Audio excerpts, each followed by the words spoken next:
6 साल पहले हुए हादसे के बाद नव्या से उसका सब कुछ छिन गया था। वो चंडीगढ़ से बेंगलुरु आ गई थी। इस नए शहर को नव्या ने अपनी मेहनत और काबिलियत से अपना बना लिया था। हर अच्छे बुरे मोड़ को उसने अकेले ही पार करके इन 6 सालों का सफर तय किया था। लेकिन आज अचानक अपने पापा की आवाज सुनकर वो एक झटके में 6 साल पीछे चली गई थी। पापा, आप? नव्या ने कांपती हुई आवाज में कहा। उसे यकीन नहीं हो रहा था कि उसके पापा ने खुद उसे सामने से कॉल किया था। नव्या, तुम्हें चंडीगढ़ आना है, जल्द से जल्द टिकट कराओ, शेखर ने अपनी कड़ी आवाज में कहा। उसकी आवाज में ना कोई भाव था और ना ही किसी तरह की एक्साइटमेंट। नव्या को अपने कानों पर यकीन नहीं हो रहा था कि वो अपने पापा की आवाज सुन रही थी। पापा, आप मुझे सच में बुला रहे हैं? नव्या इतनी इमोशनल हो गई थी कि उसका गला भर आया था। जितना कहा है उतना करो, इतना कहकर शेखर ने फोन काट दिया। हेलो पापा। नव्या अपनी ऑफिस चेयर से उठकर खड़ी हो गई थी। उसके हाथ कांप रहे थे और उसकी आंखें नम थी। उसे कुछ भी समझ नहीं आ रहा था। वो खुद से ही बातें किए जा रही थी। पापा ने मुझे कॉल किया इतनी साल बाद। वो मुझे सच में वापस बुलाना चाहते हैं। कभी उसे ये बात सोचकर खुशी हो रही थी तो कभी कंफ्यूजन। पर क्यों? वो बता क्यों नहीं रहे हैं? कोई सरप्राइज है क्या? एक बार फिर से पूछती हूँ। नव्या ने ये सोचकर फिर से उसी नंबर पर कॉल किया, लेकिन शेखर का नंबर बंद आ रहा था। नव्या को कुछ समझ नहीं आ रहा था। पापा ने मुझे वापस बुलाया है, मैं अपने घर जा सकती हूँ। हो सकता है वो मुझे माफ कर दें। वो इतनी एक्साइटेड थी कि उसने अपने ऑफिस से छुट्टी ली और तुरंत वहां से निकल गई। कुछ घंटों बाद वो बेंगलुरु एयरपोर्ट पर चेक इन कर रही थी। वो इतनी एक्साइटेड थी कि उससे अब एक दिन भी इंतजार नहीं हो रहा था। वो अपने पापा के एक बुलावे पर दौड़ी चली जा रही थी, सिर्फ इस उम्मीद में कि शायद अब उनका रिश्ता फिर से पहले जैसा हो जाए। वो कुछ फॉर्मेलिटीज कर ही रही थी कि तभी पीछे से जोर की आवाज आई। मम्मा! ये आवाज किसी और की नहीं बल्कि आरव की थी। आरव नव्या का 5 साल का बेटा था। 6 साल पहले जो कुछ हुआ उसके बाद नव्या ने अपना शहर छोड़ दिया था, लेकिन उस रात की याद उसकी जिंदगी से कभी भी दूर नहीं हुई थी। बेंगलुरु शिफ्ट होने के कुछ ही दिनों बाद उसे पता चला कि वो प्रेग्नेंट है। आरव, कम हियर, नव्या ने प्यार से अपने बेटे को पास बुलाते हुए कहा। गोरा रंग, घुंघराले बाल, भूरी आंखें और चुलबुले स्वभाव से आरव हर किसी का दिल जीत लेता था। वो दौड़ते हुए नव्या के पास आया और उसने चिल्लाते हुए कहा, मम्मा जल्दी चलो, वो देखो फ्लाइट जा रही है, हम यहीं रह जाएंगे। नव्या ने सामने देखा तो रनवे से दूसरी फ्लाइट्स निकल रही थी। उसे आरव की बात सुनकर हंसी आ गई। आरव बेटा, वो हमारी फ्लाइट नहीं है, हम 1 घंटे बाद निकलेंगे, नव्या ने समझाया। और अगर हमारी फ्लाइट छूट गई तो? आरव ने बड़ी मासूमियत से पूछा। तो कुछ नहीं, हम पैदल चले जाएंगे, नव्या ने आरव को चिढ़ाते हुए कहा। रिसेप्शन पर खड़ी सर्विस असिस्टेंट भी नव्या और आरव की बातें सुनकर हंस रही थी। बहुत प्यारा बेटा है आपका, सर्विस असिस्टेंट ने कहा और नव्या को उसका बोर्डिंग पास पकड़ा दिया। नव्या आरव का हाथ पकड़कर जैसे ही घूमी, सामने एक आदमी से लड़ गई। ओह, आई एम सो सॉरी, कहते हुए नव्या ने जैसे ही ऊपर देखा तो उसके सामने एक 6 फुट का आदमी खड़ा था। घने काले बाल, हल्की दाढ़ी, गोरा रंग, ऊपर से ब्लैक सूट। नव्या को ये इंसान किसी सेलिब्रिटी से कम नहीं लग रहा था, पर वो ये नहीं जानती थी कि ये इंसान कोई और नहीं बल्कि अविनाश आहूजा है। उसके पीछे जिस तरह से बॉडीगार्ड्स की लाइन लगी हुई थी, वो समझ गई थी कि ये जरूर कोई बड़ा आदमी होगा। उसने और अविनाश ने एक दूसरे को देखा, लेकिन वो एक दूसरे को पहचान नहीं पाए। वो नहीं जानते थे कि 6 साल पहले जो होटल रूम में साथ थे, आज उन्हें किस्मत ने फिर से सामने लाकर खड़ा कर दिया था। नव्या ने तुरंत आरव का हाथ पकड़ा और वहां से जाने लगी। तभी शशांक यानी अविनाश के असिस्टेंट की आवाज आई, मुझे सर की फ्लाइट चेंज करवानी है। ये बात सुनकर रिसेप्शनिस्ट थोड़ी कंफ्यूज हो गई। तभी शशांक ने आगे कहा, इस लेडी को भी आपने बिजनेस क्लास का टिकट दे दिया है। सर बिजनेस क्लास से जाते हैं ताकि उन्हें कोई डिस्टरबेंस ना हो। वो बच्चे का शोर सुनते हुए ट्रैवल नहीं कर सकते। ये बात सुनते ही नव्या के कदम रुक गए। या तो इस लेडी का क्लास चेंज करो या तो सर की फ्लाइट चेंज करो। He just can't travel with kids. Shashank ने गुस्से में सर्विस असिस्टेंट से कहा। ये सुनकर नव्या गुस्से में आरव का हाथ पकड़कर रिसेप्शन के पास वापस आई और उसने अविनाश को घूरते हुए देखा। उसे समझ नहीं आ रहा था कि इतना बड़ा आदमी इतनी छोटी बात कैसे कर सकता था। एक्सक्यूज मी, आपके सर कहना क्या चाहते हैं? कौन सा शोर? मेरे बेटे ने कोई शोर नहीं मचाया है। वो मुझसे बात कर रहा था। नव्या ने शशांक से कहा। Oh really? शशांक, मैडम को मेरी तरफ से एक हियरिंग चेकअप का पैकेज गिफ्ट करो। या तो इनके कान खराब हो गए हैं या फिर ऊंचा सुनाई देने लगा है। अविनाश ने चिढ़ते हुए आरव को देखकर कहा। अभी तक अविनाश ने सिर्फ आरव की आवाज सुनी थी, उसकी तरफ देखा नहीं था।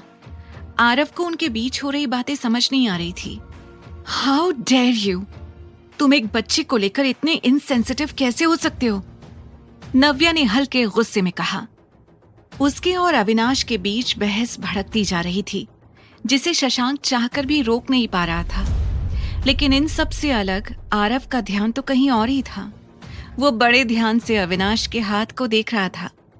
आरव धीरे धीरे अविनाश के हाथ के पास गया और दंग रह गया। आरव के हाथ पर एक हार्ट शेप का बर्थ मार्क था। आज ठीक वैसा ही निशान उसे अविनाश के हाथ पर दिखाई दे रहा था। उसने अपना हाथ उठाया और अविनाश के हाथ के निशान से मैच करना शुरू कर दिया। अगले ही पल वो खुशी से अविनाश को देखने लगा और उसने जोर से चिल्लाते हुए कहा, पापा! नव्या और अविनाश दोनों ही आरव के मुंह से ये शब्द सुनकर एकदम शॉक्ड रह गए थे। उनकी चलती हुई बहस के बीच मानो सन्नाटा पसर गया था। नव्या ने तुरंत आरव का हाथ पकड़ा और गुस्से में कहा, आरव, ये क्या बोल रहे हो? मम्मा, ये मेरे पापा हैं। आरव ने और भी ज्यादा एक्साइटमेंट से कहा। उसकी आंखों में जो चमक थी वो आज तक नव्या ने कभी नहीं देखी थी। आरव, ये क्या बकवास कर रहे हो? ऐसे ही किसी को पापा नहीं बोलते। चलो इधर आओ। नव्या ने आरव का हाथ पकड़कर अपनी तरफ खींचने की कोशिश की, लेकिन दूसरे हाथ से आरव ने अविनाश का हाथ पकड़ा हुआ था। अविनाश एकटक आरव को देख रहा था। ना जाने क्यों उसके मुंह से पापा शब्द सुनकर अविनाश को एक अजीब सी फीलिंग हो रही थी। ऐसी फीलिंग जो उसे पहले कभी नहीं हुई थी। अरे, मैं ऐसे नहीं कह रहा हूँ। ये देखो, इनके और मेरे हाथ में एक जैसा निशान है। ये सबके हाथ में थोड़ी होता है। तो हुए ना ये मेरे पापा। आरव ने बड़ी मासूमियत से अपना और अविनाश का हाथ आगे कर दिया। एक जैसा निशान देखकर अविनाश और नव्या भी हैरान रह गए। जहां अविनाश के दिल पर आरव की मासूमियत छप गई थी, वहीं नव्या ने तुरंत आरव के हाथ से अविनाश का हाथ छुड़ाया और उसे अपनी तरफ कर लिया। आरव, एक निशान हाथ में होने से कोई आपका पापा नहीं हो जाता। नव्या ने आरव को समझाया, पर उसी बीच शशांक जोर से हंसने लगा और कहा, सीरियसली, ये पूरी फैमिली ही फनी है। अविनाश उसकी बात सुन तो रहा था, लेकिन उसे इस बात पर हंसी नहीं आ रही थी। उसे ऐसा लग रहा था जैसे आरव को सच में अपने पापा की कमी महसूस होती है। तभी एक निशान देखकर उसने पापा शब्द कह दिया था और पता नहीं क्यों उसका आरव का दिल तोड़ने का मन नहीं कर रहा था। पर मम्मा, ये सच में मेरे पापा हैं। आरव ने जिद में नव्या से कहा। आरव, इनफ, बहुत हुआ मजाक, चलो अब।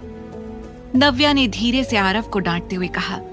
उसने आरव को इतने प्यार से पाला पोसा था कि आज तक उससे तेज आवाज में बात तक नहीं की थी, लेकिन आज सिचुएशन उसके हाथ से निकल गई थी। उसके हिसाब से पापा बोलकर ना सिर्फ आरव ने अविनाश को हंसने का मौका दिया था, बल्कि नव्या के वो 6 साल पुराने जख्म भी ताजा कर दिए थे। अविनाश को ऐसा लग रहा था कि नव्या की लाइफ में जो भी पर्सनल इश्यूज हैं, उसकी वजह से आरव के दिल पर बुरा असर पड़ रहा है और ये बात उसे जरा भी अच्छी नहीं लग रही थी। नव्या परेशान होकर सब कुछ संभाल ही रही थी कि तभी अविनाश ने उसे टॉन्ट मारते हुए कहा, जब बच्चा संभाला नहीं जाता तो पैदा क्यों किया? इंडिपेंडेंट होने के नाम पर सिंगल पेरेंट बन तो जाते हैं, पर बच्चे पर इसका असर क्या होगा ये कभी नहीं सोचते। इडियट।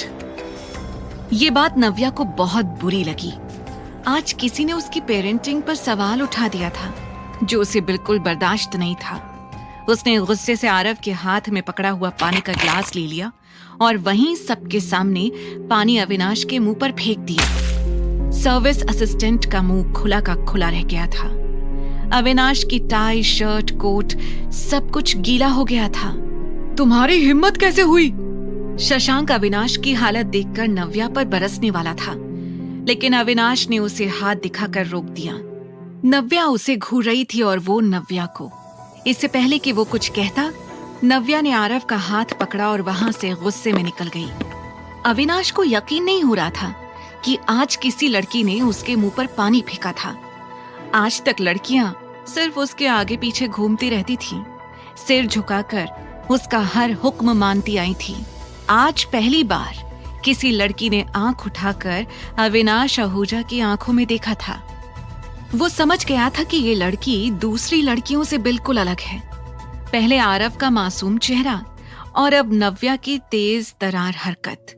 अविनाश ना चाहते हुए भी आरव और नव्या की तरफ खींचा चला जा रहा था। सर, दूसरी फ्लाइट अरेंज हो गई है, सर्विस असिस्टेंट ने डरी हुई आवाज में कहा। Sir, let's go. आप इस लड़की की फिक्र मत करिए, इसे तो मैं अच्छे से देख लूंगा। शशांक ने अपने रुमाल से अविनाश को पोंछते हुए कहा, पर अविनाश का ध्यान कहीं और ही था।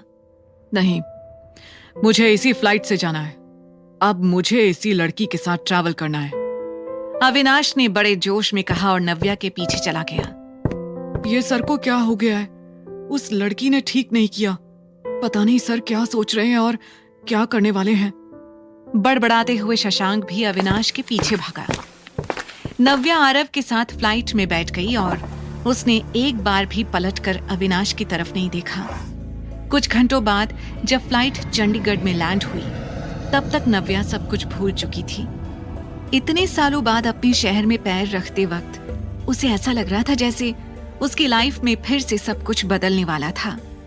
उसके अंदर एक खुशी थी अपने पापा से मिलने की, इसलिए उसकी नजरें हर तरफ शेखर को ही ढूंढ रही थी। पापा आए होंगे क्या मुझे लेने? मैंने उन्हें मैसेज तो कर दिया था कि मैं किस फ्लाइट से आने वाली हूँ। नव्या ने खुद से कहा। मम्मा, हम घर कैसे जाएंगे? आरव ने बड़ी क्यूरियोसिटी से पूछा। इससे पहले कि नव्या उसे जवाब दे पाती, उसने कुछ ऐसा देख लिया जिसे देखकर उसके होश उड़ गए थे। सामने से ऋषि और कनिका एक दूसरे के हाथों में हाथ डाले उसी की तरफ बढ़ रहे थे। जिस प्यार ने 6 साल पहले नव्या का हाथ छोड़ दिया था, आज वो फिर से उसके सामने आकर खड़ा हो गया था। ऋषि कनिका के साथ? नव्या के मुंह से निकला। उसका ध्यान ना चाहते हुए भी ऋषि और कनिका के हाथों पर जा रहा था, जो उन दोनों ने एक दूसरे का पकड़ रखा था। तो आ गई तुम वापस? ऋषि ने दबी हुई आवाज में अपने गुस्से को छुपाते हुए कहा। नव्या समझ गई थी कि कनिका ने वो सब कुछ हासिल कर लिया जो उसने चाहा था। मम्मा, ये लोग कौन है? आरव ने पूछा। ये सुनते ही ऋषि और कनिका के होश उड़ गए। मम्मा, ये तुम्हारा बेटा है दीदी? कनिका ने आरव को देखा और फिर नव्या को। हाँ, तो आपको कोई प्रॉब्लम है? आरव ने हल्के गुस्से से कनिका को घूरते हुए कहा। ओह, तो उस रात ऋषि को धोखा देने के बाद तुम प्रेग्नेंट और ये तुम्हारा बेटा। कनिका ने ऋषि के लिए हर टूटी कड़ी को जोड़ दिया था। ऋषि को ये एहसास हो गया था कि आरव नव्या के धोखे की निशानी है। You cheat! तुम्हें शर्म नहीं आई अपने घर एक बच्चे के साथ आने पर? ऋषि ने गुस्से में दांत पीसते हुए कहा। मैंने कोई चोरी नहीं की है। आरव मेरा बेटा है। नव्या ने कनिका और ऋषि को घूरते हुए कहा, सी हनी, तुम्हें दिए धोखे का जरा भी अफसोस नहीं है इसे। हाँ। कनिका ने आग में घी डालते हुए कहा, इससे कोई भी सवाल करने का कोई मतलब नहीं है। याद नहीं इसने क्या किया था? उसके बाद तो ये कोई भी शर्मनाक हरकत कर सकती है। ये बच्चा भी उन्हीं में से किसी एक हरकत का नतीजा होगा। इस बच्चे को मेरी आंखों के सामने भी मत लाना, वरना। ऋषि ने कहा और नव्या को धमकाते हुए उसके पास आ गया। आरव को उनके बीच की बातें भले ही समझ नहीं आ रही थी, लेकिन उसने भी कनिका और ऋषि की खराब फितरत को भांप लिया था।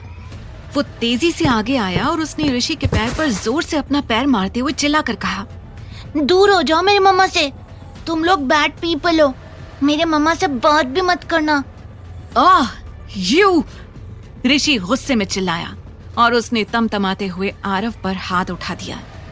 लेकिन इससे पहले कि वो हाथ आरव के गाल तक पहुंचता, उसे हवा में ही किसी ने रोक लिया। किसने रोका था ऋषि को? क्यों बुलाया था शेखर ने नव्या को वापस? जानने के लिए सुनते रहिए द रिटर्न, सिर्फ पॉकेट FM पर।